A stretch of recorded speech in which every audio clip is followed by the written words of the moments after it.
ada datanya yang nggak ada katanya. Iya, betul. Betulnya itu.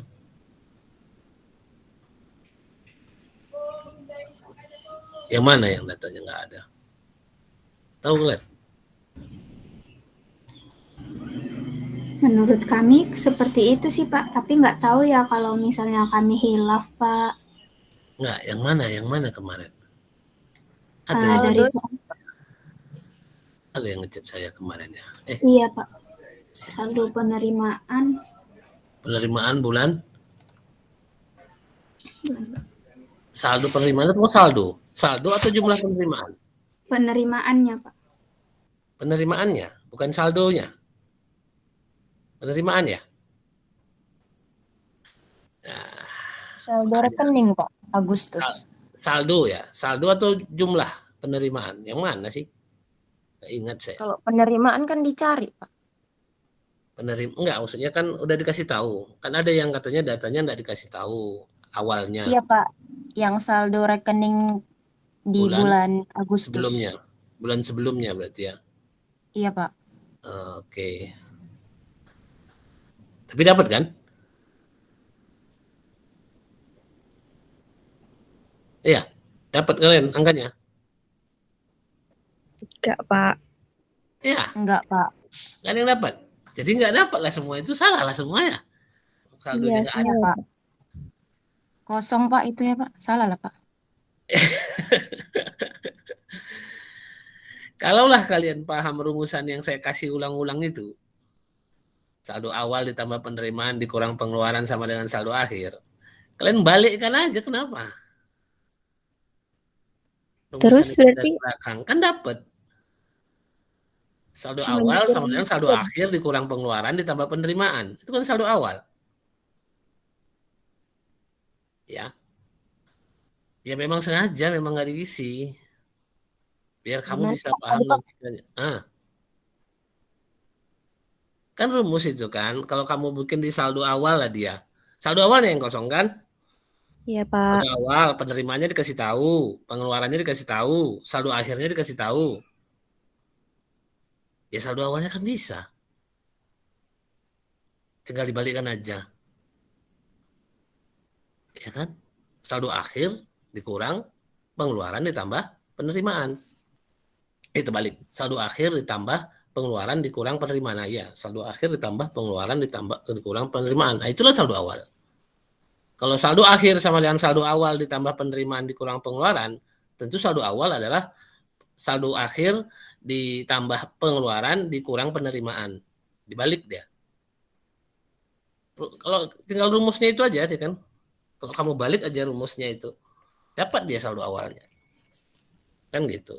Jadi itu memang sengaja saya tidak emang kasih untuk menegaskan logika kalian kuat atau tidak dalam perumusan kemarin itu. Mungkin kalian masih ragu-ragu ya ataupun nggak bisa menempatkannya. Nah inilah pelatihannya, inilah latihannya ya. Jadi sengaja sedikit saja padahal ya sebenarnya. Padahal itu kita ulang-ulang kan. Setiap selesai transaksi rekon ataupun pengkoreksian kita saldo awal ditambah penerimaan dikurang pengeluaran sama dengan saldo akhir. Kalaulah saldo akhirnya kosong, ya kan tinggal diikuti aja rumusannya. Macam rumus matematika sederhana, ya kan.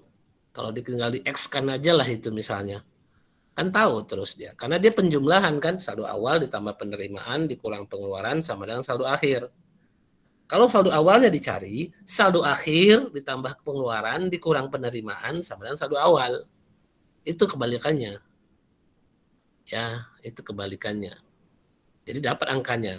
Ya, itu pokoknya. Ya, artinya sih itu bagian dari proses ya, bagian dari proses. Jadi tinggal dan memang kalau nggak dapat itu ya memang nggak bisa lah. Yang membedakan kalian itu kan saya bikin hanya itu aja kan, biaya administrasi bank ya. Ya, biaya administrasi bank itu memang supaya beda dia nilainya kalian semua kan gitu. Tapi kalau yang lain mah sama. Tapi kalau memang rasanya ya intinya kalau sudah saldo awalnya nggak dapat ya nggak bisa lah. Ya. Tentu bukan rekon namanya. Kalau kosong, ya kan? Kalau kosong itu bukan rekon namanya. Tapi inilah. Nanti coba diulang lagi. Ya, coba diulang lagi, coba dibuatkan sebagai latihan, dikirimkan saja dalam bentuk filenya juga kembali, ya kan? Perbaikannya untuk yang benarnya, ya. Kumpulkan seminggu lagi, ya. Kumpulkan seminggu lagi, bikin yang bagus ya, jangan ada coret-coret lagi. Jangan ada coret-coret lagi, yang rapi, ya kan? Saldo awalnya itu cari dulu dengan menggunakan rumus saldo akhir ditambah pengeluaran dikurang penerimaan sama dengan saldo awal. Coba dipahami itu. Kalau selama ini saya kasih tahu ke kamu saldo awal tambah penerimaan dikurang pengeluaran sama dengan saldo akhir, nah ini dibalik sedikit, ya, dibalik sedikit. Memang terkadang ketika di kerjaan pun ada data-data yang ketinggalan atau tidak dikasih sama, atau kehilangan ya, atau kehilangan data. Nah, yang hal-hal kalau rumus-rumus mendasar itu kamu bisa. Jadi mudah-mudahan kamu bisa menyelesaikannya cepat gitu loh. Memang sih bisa ya, dicari lagi datanya kemana-kemana, ditelepon lagi banknya, ditelepon lagi, bongkar lagi dokumennya. Oh iya saldo awalnya sekian kan gitu ya. Tapi kalau kamu sudah paham rumusnya seperti yang saya tegaskan kemarin, mudah-mudahan itu bisa cepat selesai. Tapi yakinlah memang di lapangannya seperti itu. Ya, ya itu mungkin untuk kas ya, kas dan bank. Jadi kita sudah masuk ke kas dan bank, sudah selesai. Ya, yaitu keterampilan yang kalian dapat insya Allah. Satu, petty cash, bagaimana membukukan atau mencatat petty cash, ya kas kecil. Nah, itu coba. Yang paling umum adalah impress system. Nah, itu bisa kalian pegang itu terus keterampilan itu. Lalu yang kedua adalah rekonsiliasi bank. Ya, rekonsiliasi. Nah, itulah dua keterampilan yang sudah kita lewati. Masalah kamu merasa sudah atau belum, itu masalahnya di kamu.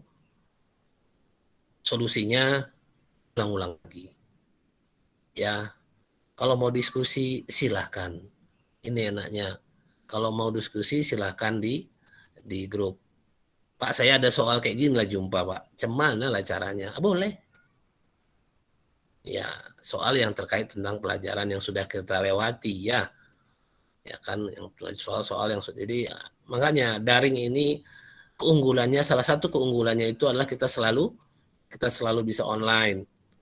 Kalau ada masalah bisa langsung ditanyakan kan gitu kan, tinggal nunggu kapan direspon aja. Tapi mudah-mudahan kalau jam kerja mudah-mudahan bisa. Tapi intinya kan sudah kelihatan bahwa bisa direspon. Tapi kalau kemarin ada yang nanya sama saya masalah saldo awal ini, ya tentu saya tidak bisa jawab lah. Memang namanya ujian. Dari dulu, dari semester 1, sudah saya katakan ke kalian. Kalau latihan boleh tanya-tanya. Jawabannya pun kamu tanya, saya kasih tahu jawabannya. Tapi kalau ujian, apapun ceritanya, tidak. Ya, kalau ujian silakan. Nah, disitulah proses kita. Ya, disitulah proses kita belajar. Nah, itu ya dua keterampilan yang sudah. Sehingga silahkan ngaca lah. Tengok kacanya besar-besar, ya kan. Tengok cermin, nah, kamu merasa sudah bisa nggak dengan gini loh. Kalau kamu nanti ngelamar kerja lalu ditanya, apa kamu bisa? Kan gitu ya. Kamu bisa jawab gitu. Saya bisa mencatat kas kecil, Pak, 1. Atau yang saya bisa merekonsiliasi rekening bank dengan rekening perusahaan, Pak. 2. Kan enak dengarnya. Ya kan? Kadang-kadang kan ditanya, kamu bisa apa? Diam, nunduk, gitu-gitulah. Saya bukan nggak pernah, saya sering wawancarai pekerja yang baru gitu masuk perusahaan. Saya yang dapat jatah untuk wawancarai. Saya tanya, kan, kamu bisa apa? Akuntansi ya? Iya Pak. Kamu bisa apa? Diam dia. Penyusun laporan keuangan? Ya belum Pak. Ya. Jadi kalau ditanya, kamu bisa jawab. Kamu bisa apa? Langsung jawab. Saya bisa rekonsiliasi Pak. Bisa bukan berarti pandai. Ingat, Ingat ya, bisa bukan berarti pandai. Ya, bukan mahir. Dia kan cuma bilang bisa. Kamu bisa apa? Kan gitu ya. Bisa. Atau kalau ditanya, kamu mahir apa akuntansi? Kalau ditanya mahir, belum Pak, tapi saya bisa. Jawab aja. Gitu. Bisa, ya kan? Bisa, bukan mahir. Ya, kalau mau mahir, kamu harus berulang-ulang mengerjainya. Nah, itulah kamu masuk kategori mahir.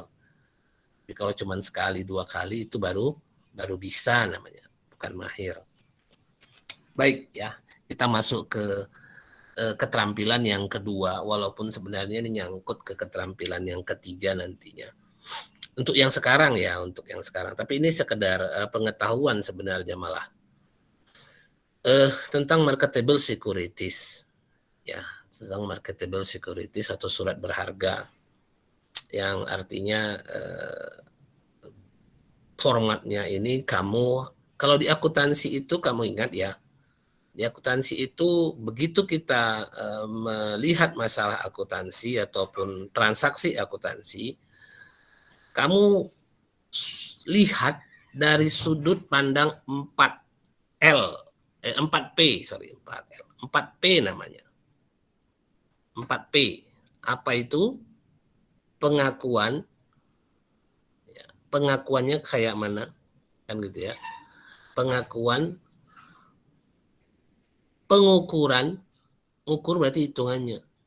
Pengakuan, pengukuran, pelaporan, melaporkannya sorry terbalik ya kan. Pengakuan, pencatatan, pengukuran sama penyajian. Nah, 4. Ya kan? Pengakuan, lalu apa lagi tadi? Perhitungan lah duluan kayaknya ya. Pengakuan, perhitungan, pencatatan, penyajian. Ya, penyajian. Jadi pertama dia bagaimana mengakui transaksi itu, ya kan? Apa tanda-tandanya? Pengakuan 4P namanya. Pengakuan, pengukuran, pencatatan, penyajian. Nah, 4 ini ya. Jadi begitu melihat transaksi akuntansi, kamu bisa berada di sudut pandang 4P namanya. 4P. Ya. Bagaimana mengakui? Kan contohnya gini nih. Bagaimana mengakui penjualan? Kapan mengakui penjualan? Kan gitu ya. Ya tergantung. Kemarin kita belajar di pengantar akuntansi, apakah dia loko gudang, franko gudang, apa FOB, kan gitu. Ya kan, kalau loko gudang dia pas waktu keluar dari gudang kita udah penjualan. Kalau franko gudang pas lagi di gudang pembeli baru kita akui sebagai penjualan. Nah, itu kan sangat berpengaruh dengan kita. Pengakuan itu sangat berpengaruh kepada tanggal pencatatan. Ya kan? Kapan kita akui? Apakah barangnya pindah atau uangnya diterima? Nah, itu silakan nanti itu tergantung perjanjian. Itulah namanya pengakuan. Kalau yang namanya pengukuran, nah ngitungnya lah. Hitungnya. Ini gimana ngitungnya ini? Kan kalau 1 kali 1 unit udah 1 harga tarif kali 1 unit dah itulah dia. Kan gitu angkanya ya, terkait dengan angkanya. Angka yang mana yang mau kita catatkan. Nah, baru masuk ke step ketiga yaitu pencatatan. Jurnalnya pastinya. Apa yang di debit, apa yang di kredit. Dan terakhir adalah penyajian. Penyajian itu maksudnya ya bagaimana dilaporkan di laporan keuangan, apakah di laba rugi, ataukah di neraca, atau di posisi keuangan, atau di laporan perubahan modal. Kan begitu bahasanya. Jadi ada 4P di situ. Kamu melihat kalau di transaksi akuntansi, bagaimana 4P-nya ini? Kan gitu ya. Nah, kita masuk ke materi aset marketable securities ataupun surat berharga. Coba saya lihat, ada nggak pengantarnya? Sekedar teori dulu ini sebentar.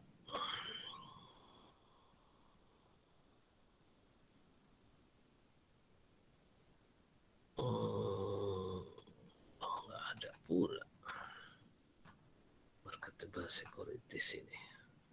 Tapi kalau kamu lihat di online sih ada lah ya marketable securities. Di mana ya? Di mana kira-kira?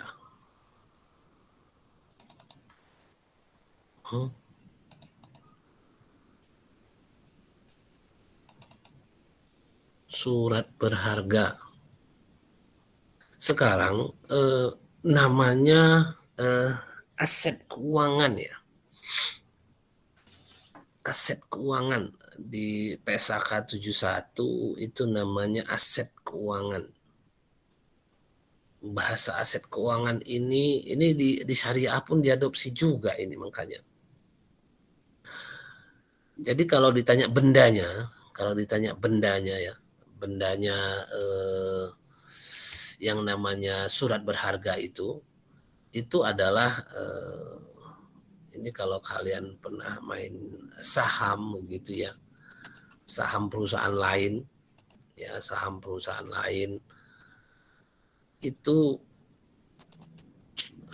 istilahnya kita membelinya untuk dipegang atau istilah itu tujuannya jadinya. Itu istilahnya apakah kita pegang untuk sampai mendapatkan dividen atau apa kan gitu ya. Nah, itu yang menjadi di sini kalau di surat berharga ini lebih dominan tujuannya ya. Tujuannya itu tujuan dalam membeli surat berharga. Jadi di lapangan ini ya ini mungkin makanya kadang-kadang kalau saya sudah cerita surat berharga ini kadang-kadang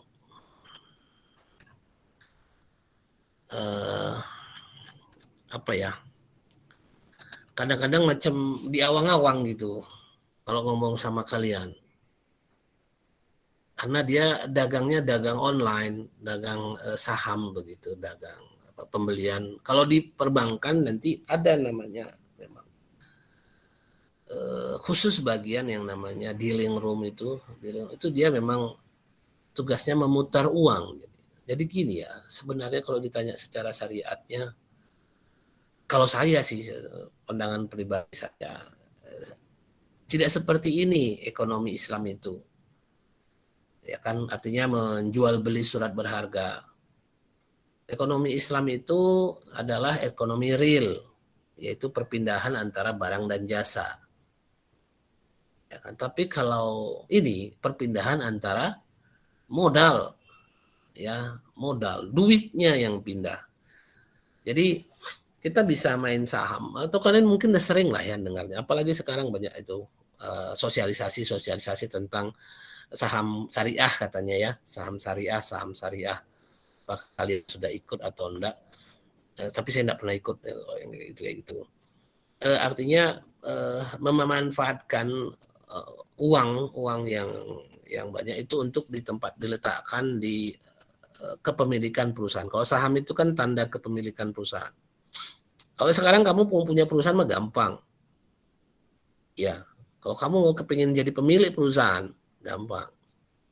Telkom aja itu, kamu bisa beli saham Telkom di pasaran asal kamu mau bayar mahal. Kalau kamu mau bayar mahal, langsung dapat dia. Ya kan? Tapi kalau istilahnya harga pasar, ya di sana di pasar modal itu kayak pajaknya.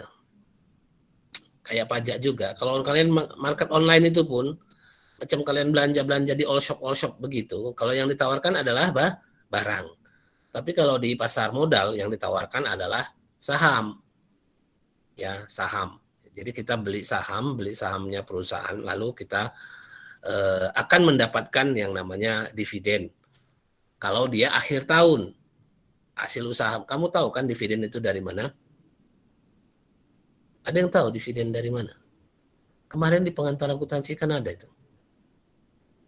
Pas PT Maju, kita bahas PT Maju laporan keuangannya. Ada yang nanya itu. Ada yang nanya waktu itu istilahnya PT Maju ada akun itu dia, ada akun dividen. Ada yang nanya kalau nggak silap saya sih. Kalau berarti saya silap lah. Kan gitu. Mana dia coba teorinya ya.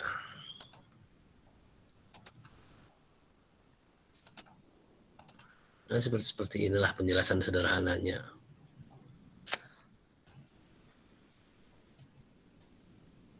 Jadi marketable securities ini lebih kurang gunanya untuk mempunyai pasar gitu ya, mempunyai pasar. Artinya ada pajaknya, lalu istilahnya untuk memutar kelebihan dana.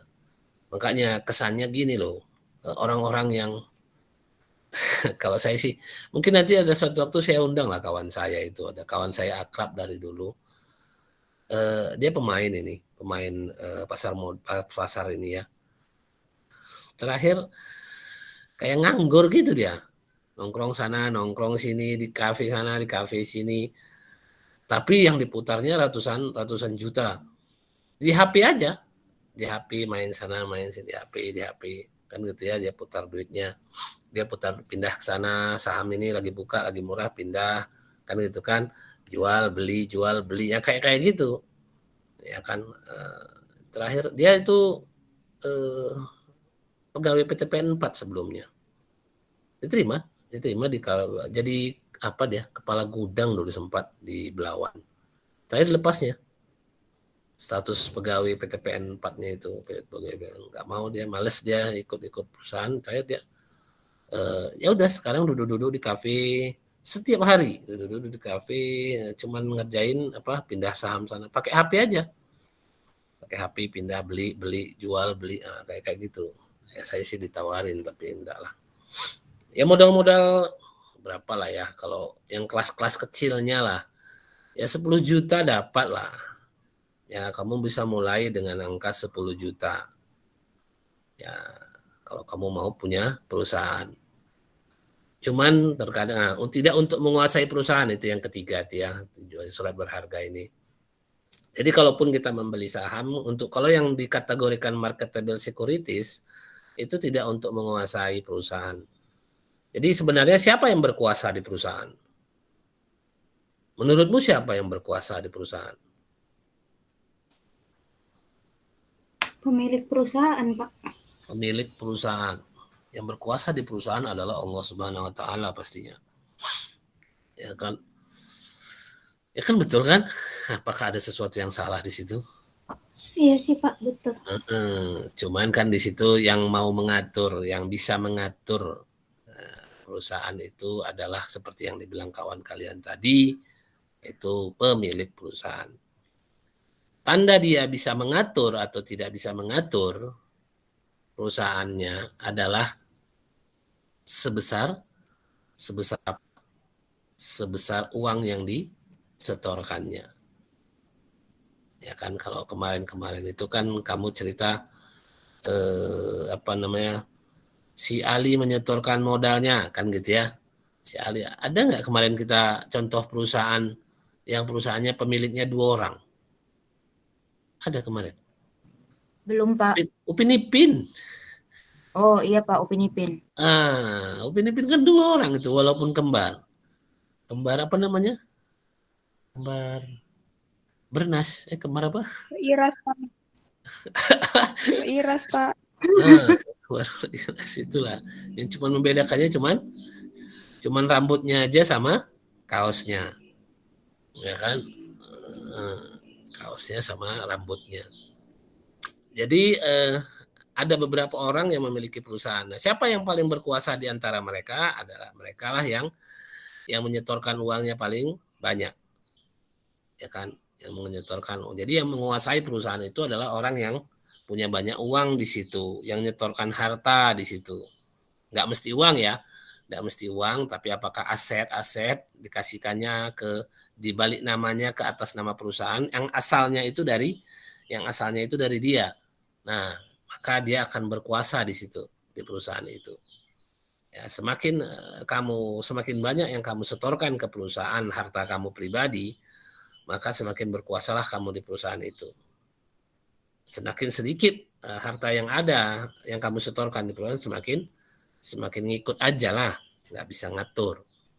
Ya, ikut aja. Bagi-baginya pun ya bagi-bagi sebatas sebatas harta yang kamu setorkan di situ. Itulah perseroan terbatas yang kemarin kita bahas itu. Perseroan terbatas, zero, bagian, share, bagian yang terbatas. Terbatas apa? Terbatas uang yang kamu atau harta yang kamu setorkan ke perusahaan. Itu maksudnya terbatas di situ. Ya. Sebatas uang atau harta yang kamu setorkan. Nah, di sini ketika kita mau bermain di saham, tidak ada niatnya untuk menguasai perusahaan itu.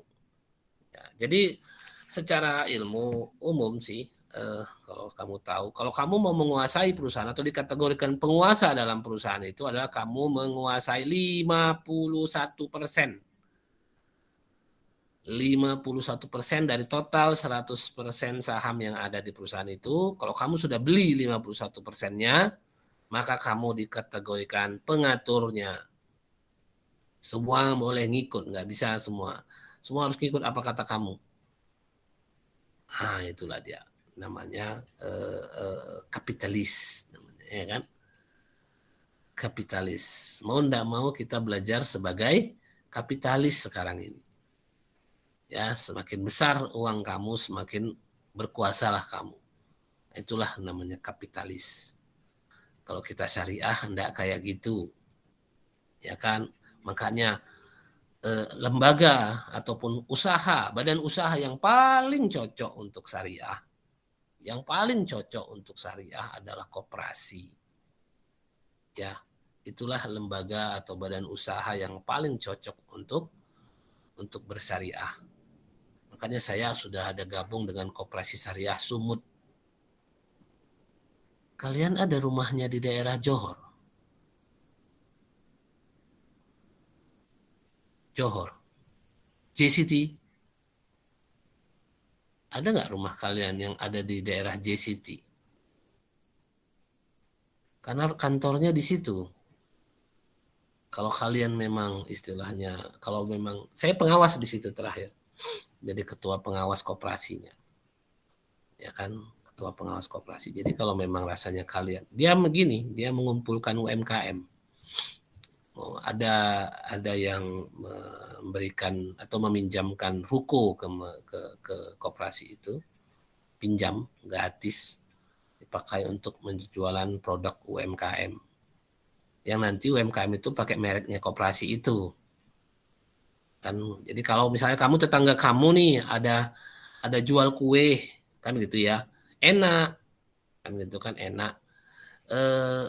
Tapi kalau untuk masuk ke perusahaan, masuk ke jenjang dipasarkan di pasaran global itu harus ada macam-macam merek dan lain sebagainya, izin kan gitu. Nah, kalau memang dia mau, dia pakai merek koperasi itu, nebeng di koperasi itu sebagai ngambil mereknya saja, lalu dijualkannya, dia bisa jadi pemasok ke perusahaan-perusahaan besar. Kalau memang itulah modelnya, itu contoh. Kalau dia namanya kue atau apa. Jadi yang memang pengusaha-pengusaha kecil lah. Makanya lembaga keuangan atau lembaga lah perusahaan yang paling cocok untuk syariah adalah koperasi memang. Tapi kalau PT itu enggak. PT itu mana yang banyak duitnya dia yang berkuasa. Ya, jadi di sini surat berharga itu kan sahamnya atau bukti kepemilikan perusahaan. Itulah yang diperjualbelikan di pasar modal. Jadi ingat, kita di posisi siapa ini? Kita posisi yang menerbitkan surat berharga, saham atau bukan? Kalau di posisi ini, kalau kita berhadapan dengan akun ini, ya, kalau kita berhadapan dengan akun ini akun ini, saham-sahamnya itu bukan atas nama kita. Saham-sahamnya itu atas nama perusahaan orang lain. Ya. Ini dia di sini, yang di sini nih, di akun surat berharga ini. Jadi jangan kamu bayangkan sahamnya itu atas nama kita, bukan. Bukan perusahaan kita, Pak. Itu nama sahamnya, bukan. Kalau saham perusahaan kita malah orang yang megang. Bukan kita yang megang. Kan gitu. Nah, ini yang kita pegang ini yang masuk kategori surat berharga ini, yang masuk kategori surat berharga ini adalah saham-saham perusahaan orang lain yang kita pegang, yang kita beli. Masuk dia ke akun marketable securities atau aset keuangan nantinya. Ya, aset keuangan. Nah, itu dia. Jadi kita beli untuk apa? Kan gitu, itu tadi kan untuk memutarkan kelebihan dana karena banyak duit cash.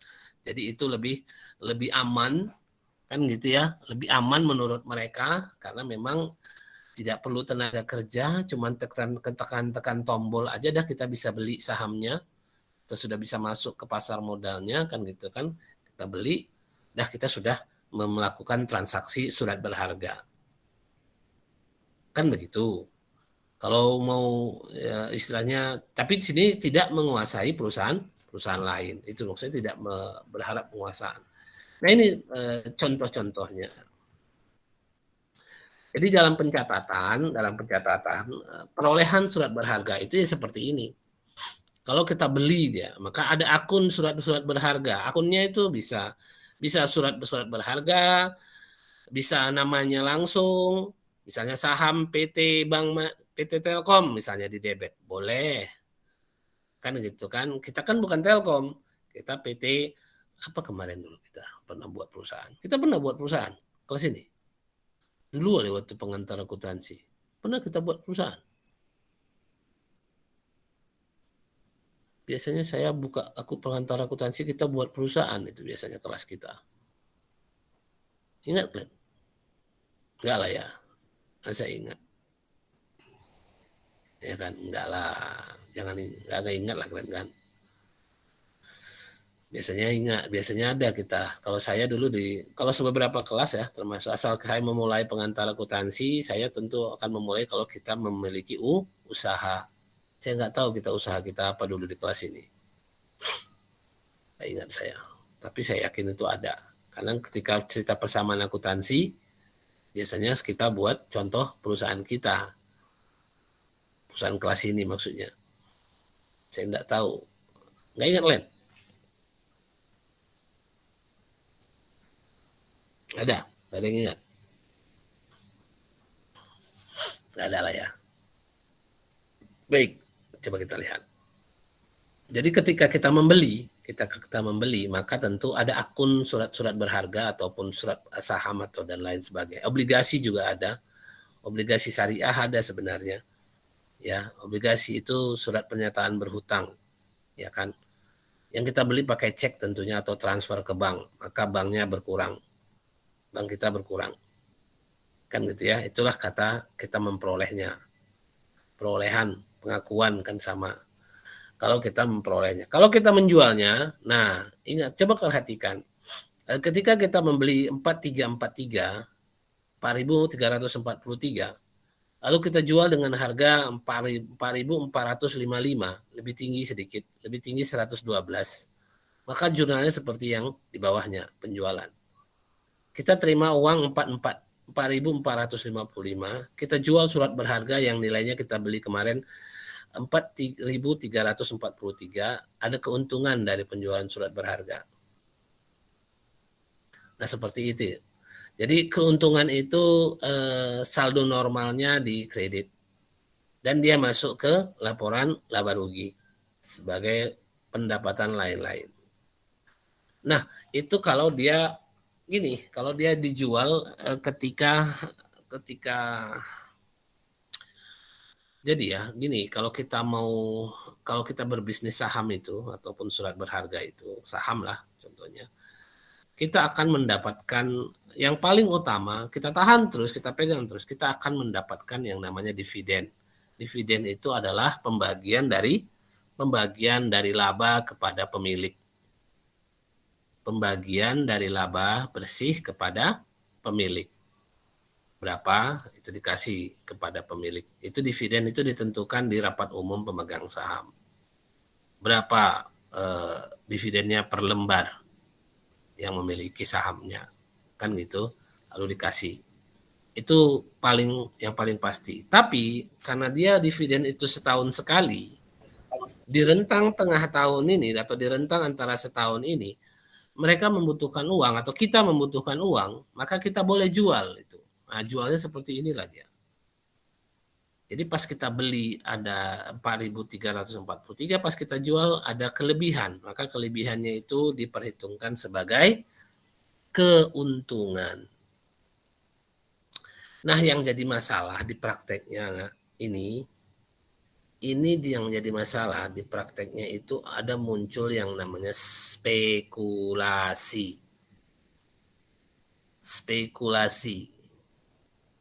Spekulasi itu lebih dekat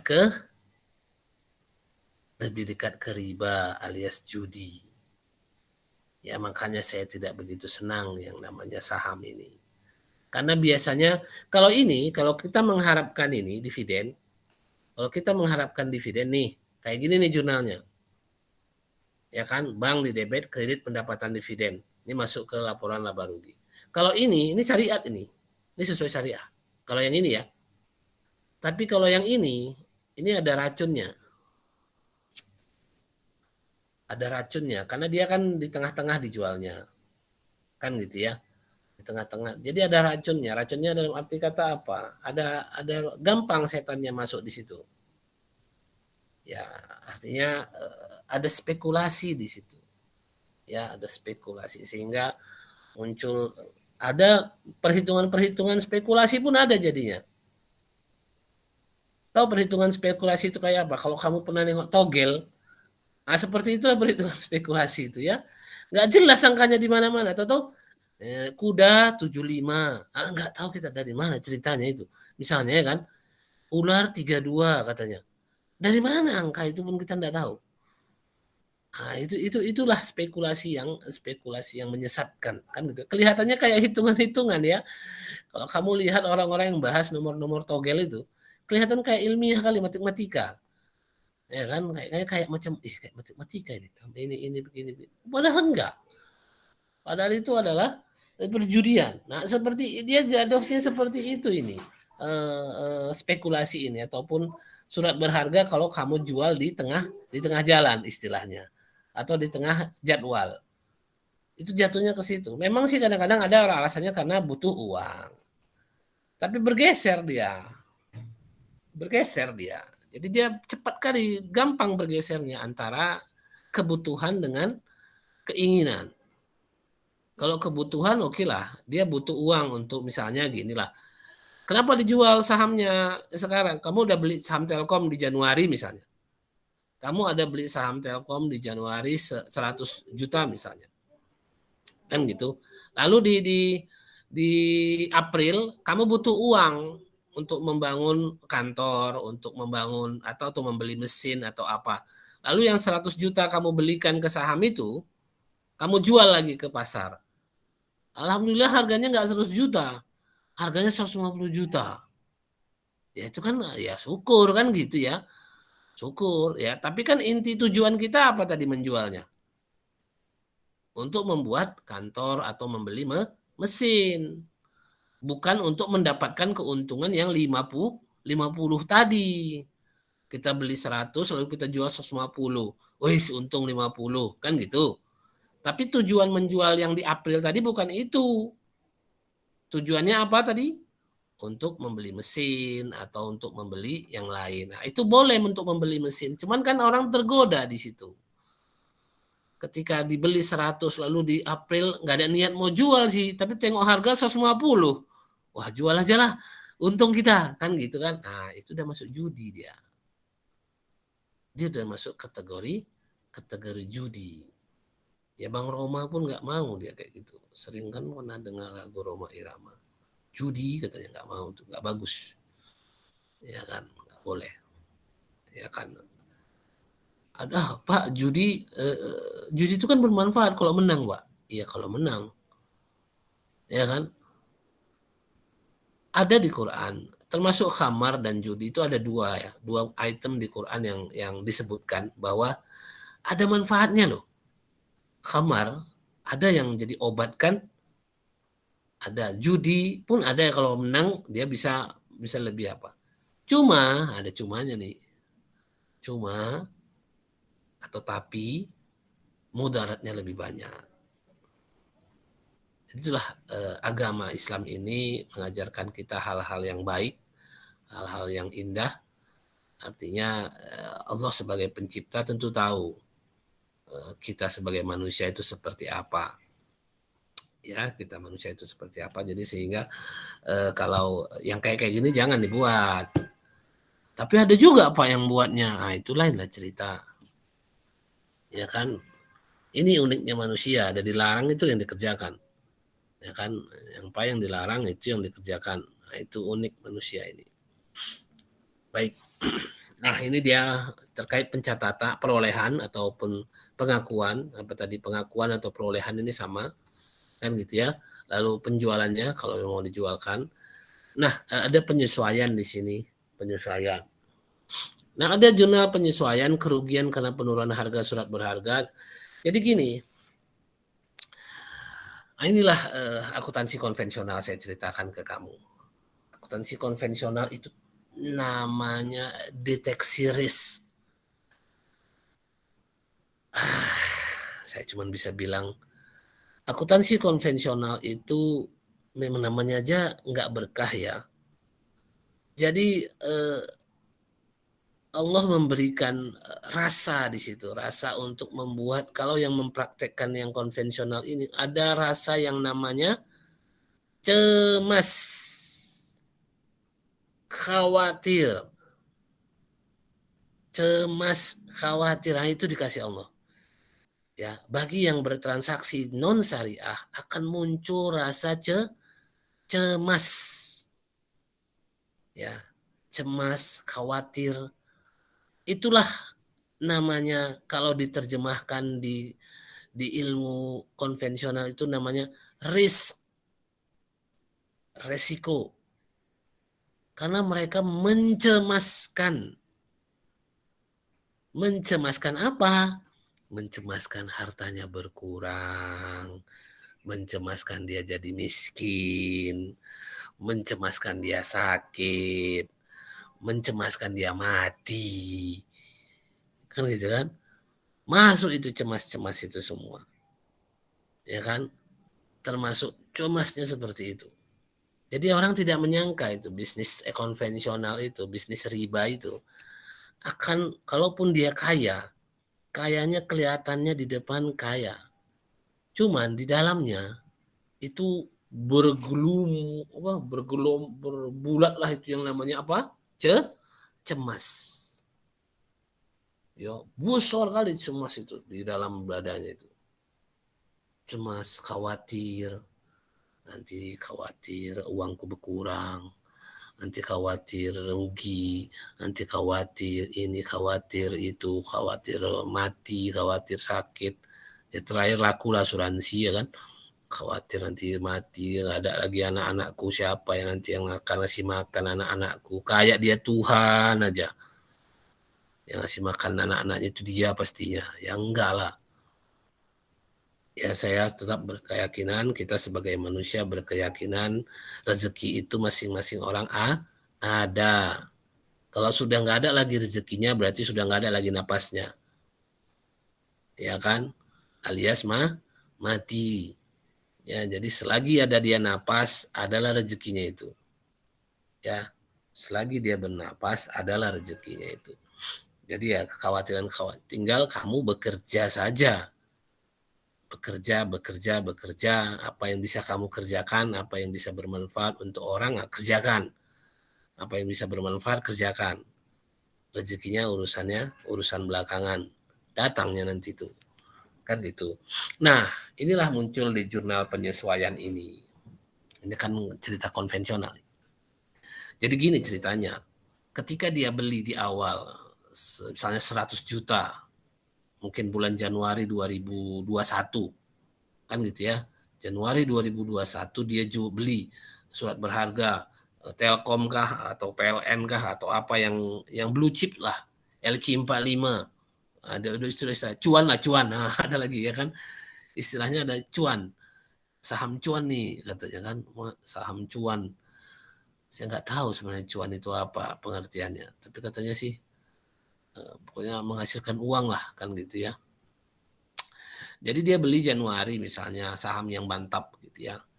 Nah, ketika di akhir tahun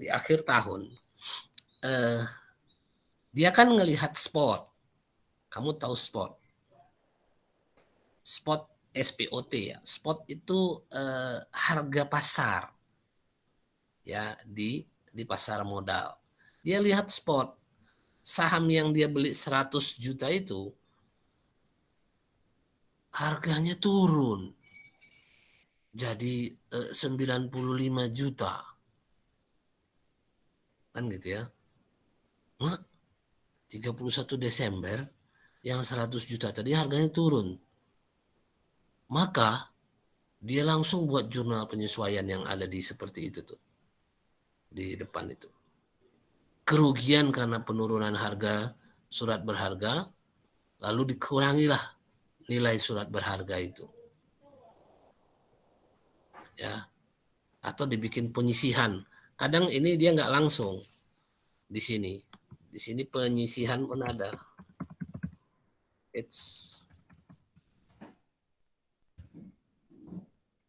Ada penyisihan kerugian, penurunan nilai. Nah, seperti ini ada jurnalnya. Penurunan.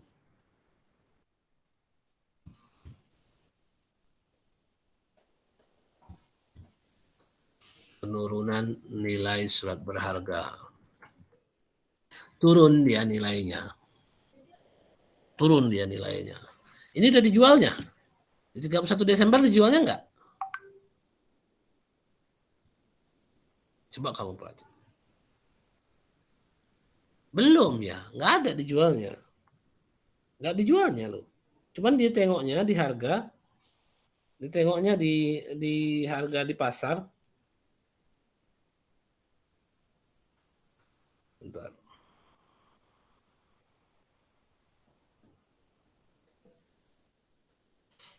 Ya kan ditengoknya harga di pasar turun nilainya. Lalu di jurnalnya aja gitu. Padahal kan belum dijualnya. Tapi kok diturunkannya di jurnal. Padahal tidak ada. Kalau ditanyakan apakah ada perubahan posisi harta hutang dan modal, secara prinsip tidak ada. Secara penilaian tidak ada transaksi penjualan, tidak ada. Tapi mereka mengusulkan jurnal seperti ini. Kenapa? Karena faktor kecemasan. Ya, kekhawatiran. Jadi dalam prinsip akuntansi yaitu akuntansi konvensional ya, mendahulukan kerugian dibandingkan dengan penerimaan atau keuntungan. Jadi dalam prinsip akuntansi konvensional itu mendahulukan kerugian. Kalau ada harta-harta yang berkurang itu didahulukan, catat. Walaupun belum terjadi. Tapi kalau keuntungan atau penaikan nilai, enggak, diam-diam aja. Kan gitu.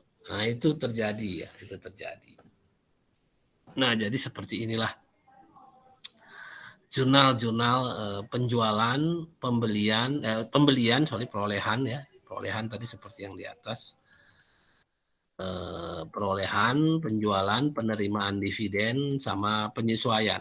Penyesuaian ini muncul kalau saya bilang tadi, kalau ada keterangan penurunan nilai, ya, kalau ada penurunan nilai. Kalau enggak ada ya enggak, tapi kalau ada, udah dijualnya enggak. Ini belum dijual ini ya. Belum dipindah tangankan, masih di tangannya, tapi saya sudah buat penurunan nilai. Nah, sampai di sini kira-kira ada yang mau ditanyakan?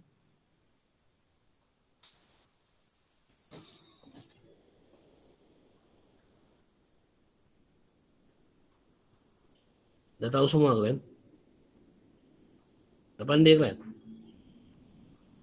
Nanti pas dikasih soal, enggak. Sebenarnya.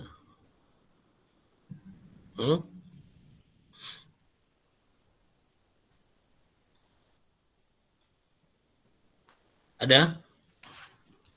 Udah tahu semua? Ini dia. Kalau seperti inilah ya kan daftar nama surat-surat saham PT BTA, Uni Semen Padang, jumlah lembar 1.000, 2.000. Karena satu lot berapa lembar? Lembar di sini maya ya, maksudnya semu. Jangan kamu kira dia kayak karcis ya. Jadi saham itu jangan kamu kira format bentuknya itu kayak karcis. Oh lembar berarti ada karcis-karcis gitu, macam karcis bioskop atau karcis kereta api atau karcis bus gitu ya, yang blok-blok seperti itu. Bukan, ya. Lembar di sini hanya sekedar istilah satuan. Jadi tidak ada lembar-lembarnya, yang ada adalah pengakuan berapa lembar, gitu aja. Hanya sekedar satuan, ya, hanya sekedar satuan. Jadi nanti ini dia akan masuk nanti ke perhitungan seperti nanti di piutang, ya, di piutang dagang. Nanti kita masuk setelah ini sebentar aja kan. Saya tidak mau membahas, karena kalau ini dibahas, yang paling banyak dibahas itu inilah, banyak lama ini bahasnya. Ini, yang ini paling lama membahasnya ini, ya kan? Karena ada teknik-tekniknya, teknik-teknik dalam penyusunan, dalam penilaian penyisihan penurunan. Ada PSAK-nya, ada PSAK 71 namanya. Ya nanti silakan kamu lihat, nanti di download ada PSAK 71 ya, tentang aset keuangan. Bagaimana penurunan nilai aset keuangan. Ya, coba nanti di download PSAK 71-nya. Ya. Seperti apa sih? Itu ini nih. Satu gerbong sama piutang. Bagaimana penurunan nilai, karena dia format laporan penurunannya itu berbasis kolektibilitas. Kolektibilitas maksudnya kemampuan ditagih, kemampuan cair, kemampuan menjadi uang, ya, kemampuan menjadi uang. Jadi kolektibilitas. Jadi dia disusun dia dalam bentuk namanya nanti di piutang aging schedule. Ya. Jadi topik ini nih, topik penurunan nilai ini, wah, pokoknya berseminar-seminar lah. Oh, banyak sekali seminar-seminar. Kalau kamu nengok di Google sekali, kamu ketik aja, ya kan, penyusunan perhitungan penurunan nilai surat berharga ataupun saham. Waduh, banyak itu, ya, banyak sekali. Diseminarkan lah di sini semua gitu. Padahal itu semua kalau kamu tahu akarnya itu adalah kecemasan tadi, kekhawatiran tadi, ya. Padahal transaksinya belum terjadi, gitu loh. Transaksi belum terjadi, tapi mereka sudah jurnal.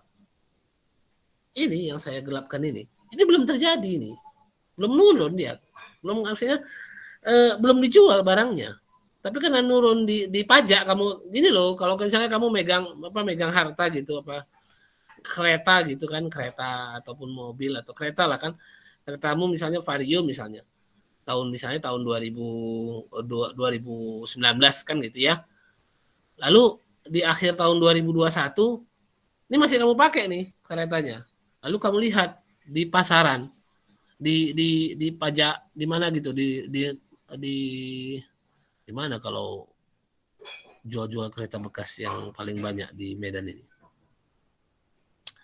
Kamu tanya-tanya lah di situ kan, kalau mobil misalnya di Jalan Nibung misalnya. Kan gitu ya, di mobil Jalan Nibung. Ya kamu nanya lah di sana, siang-siang ya, jangan malam-malam.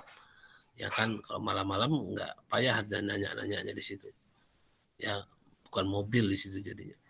Jadi kalau siang-siang, kamu tanya di Jalan Nibung itu, mobil tahun segini berapa harganya? Rupanya harganya yang kamu beli kemarin misalnya harganya 1 juta. Jadi terakhir pasti tanya-tanya di situ harganya jadi misalnya jadi 80 juta. Lalu kamu turunkan nilai mobilmu. Di jurnal lah. Kamu turunkan nilai mobilmu dari 100 ke 80.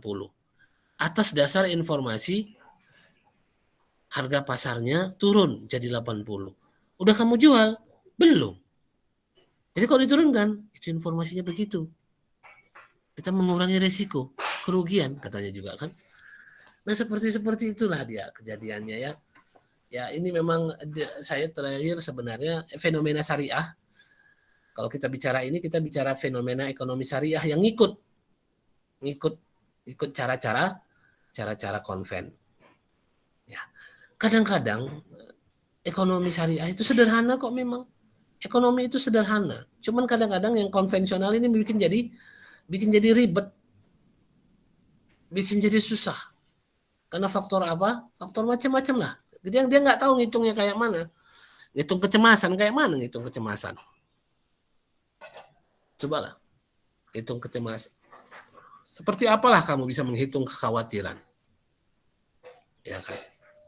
Khawatir kamu nilai kamu D misalnya untuk akuntansi keuangan syariah ini. Lalu karena kamu khawatir nilai akuntansi keuangan syariahmu D, lalu kamu menurunkan nilai target IP kamu sekarang. Sekarang kamu turunkan. Padahal belum kejadian. Pelajarannya belum selesai. Proses belajarnya belum. Ujian baru sekali tes 1. Lalu kamu sudah mengatakan, waduh saya nggak lulus ini. Akuntansi keuangan syariah. Itu namanya orang-orang kayak mana ya? Nah, kalian lah nilai orangnya kayak mana. Jadi faktor-faktor kecemasan itu membuat saya jadi sebenarnya bingung. Ya. Kenapa orang syariah ikut-ikutan? Kenapa orang syariah ikut-ikutan atas kecemasan ini? Saya pun nggak tahu kenapa. Ya ini mungkin konspirasi global pastinya. Ya artinya, Bapak sok tahu Pak. Mana ada berita-berita konspirasi seperti itu? Ya kalau konspirasi itu memang nggak tahu lah, nggak muncul sebagai berita dia. Kalau sudah nggak jadi berita bukan konspirasi namanya. Ya berita, kan gitu ya. Tapi kalau konspirasi yang itu ya memang tak pernah tahu orang. Sama seperti kamu kalau kamu tanya sama saya, ada nggak yang mau menjatuhkan Islam di Indonesia ini? Ada konspirasi yang mau menjatuhkan Islam? Ya nggak ada yang bilang ada. Tapi terasa, kan gitu kan? Tapi terasa dia. Saya nggak tahu apakah kalian terasa atau tidak terasa. Kalau saya terasa, ya kan? Ada adu domba antar sesama muslim. Yang tidak perlu dibahas lagi. Ya kan? Pokoknya yang dibahas adalah perbedaan. Semua yang dibahas perbedaan di Islam ini supaya berantu. Untuk apa itu? Kan gitu kan? Untuk apa dibahas perbedaan? Luas kok. Surga itu seluas langit dan bumi. Kalau kelompok kamu aja yang masuk surga, terlalu lapang dia ya. Terlalu lapang. Kalau cuman kamu atau kelompok kamu yang masuk di surga, itu terlalu lapang. Karena luasnya surga itu seluas langit dan bumi. Ya, seluas langit dan bumi. Jadi kalau kamu bilang kelompok saya saja yang masuk surga, itu terlalu lapang. Kasihan kan terlalu lapang. Itu banyaknya bisa orang masuk. Kenapa kok jadi kelompok kamu saja yang masuk? Kan gitu ya. Nah, itu maksudnya. Jadi sadarkanlah sama orang-orang Islam kita juga bahwa proses sekarang ini adalah proses degradasi penurunan nilai ukhuwah. Ya, sehingga kita sering berantem sesama kita. Ya, saya kira ini untuk teorinya. Ya, untuk teorinya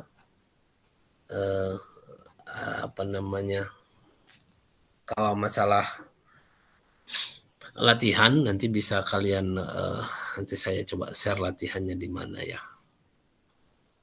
Coba nanti saya share latihannya dari mana. Mungkin kalian lihat.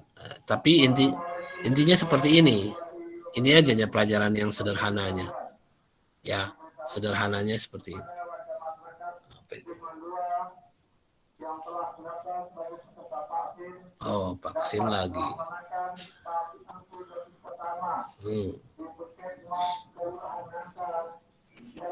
Udah vaksin semua kalian?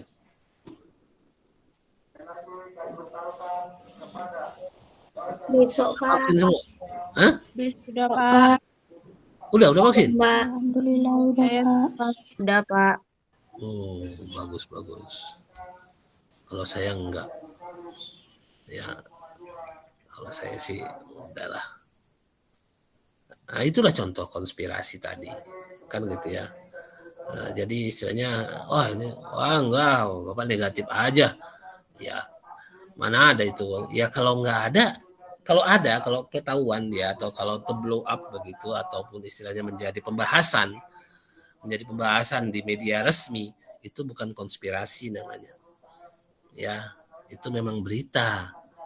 Ya kan, konspirasi itu adalah memang pembahasan-pembahasan yang yang tidak resmi. Ya, pembahasan-pembahasan yang tidak resmi. Jadi karena gimana ya? Paling saya pun kalau vaksin nanti kalau memang jadi kapan naik hajinya. Karena jatah saya haji 2021 sebenarnya. Ya, entah kapan lah jadinya nanti.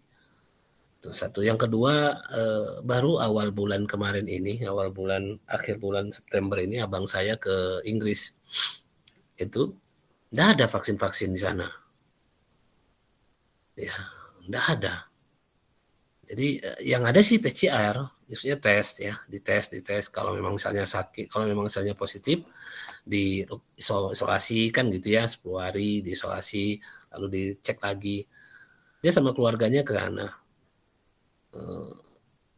Terakhir saya tanya, vaksin loh? Enggak katanya. Jadi enggak ada, emang ada disuruh. Ya enggak, hanya saran aja di sini. Kalau mau vaksin pun tinggal ke apotik, udah vaksin. Kalau enggak ya enggak. Nggak ada masalah gitu loh di sana, nggak ada pemaksaan seperti di sini atau istilahnya kesannya seperti disyaratkan jadi administrasi macam lah semua. Kalau saya sih sebenarnya kalau di sini ya kelihatan jualannya, ada yang jualan di sini, gimana lagi mau dibilang, ada yang jualan. Ya. Jadi kalau saya sih tunggulah kalau memang dia syaratnya jadi naik haji, tentu saya akan coba, karena nanti di Arab Saudi pun di Mekah pun tidak diterima pula yang kalau Sinovac kan, Sinovac nggak diterima. Terus itu dengan enaknya tuh nakesnya bilang, nah kalau nanti haji vaksin lagi cemana? Ya udah vaksin aja lagi katanya. Dia nggak tahu itu isinya apa rupanya, kan gitu. Dimasuk-masukin ke badan kita tak apa-apa, virus juga kan, itu kan vaksin itu kan virus yang dilemahkan. Masuk lagi berkali-kali ke kita untuk apa? Satu. Dan yang kedua secara ilmiah pun kita tanya, ya saya kalau ditanya, saya udah pernah kena kok. Saya udah pernah kena COVID ya. Ketika hari raya haji kemarin kayaknya. Saya kena. Alhamdulillah. Kalau nanti makanya kalau di antara kalian di sini yang mengatakan yang meninggal itu karena COVID, syahadat lagi lah kalian. Ya, syahadat lagi lah, saya sarankan syahadat lagi. Yang meninggal kemarin itu ya karena memang udah jadwalnya. Ya. Kalau kita secara syariat ya memang sudah jadwalnya, mau macam mana lagi? Dia karena COVID nih mati nih. Siapa yang bilang karena COVID mati?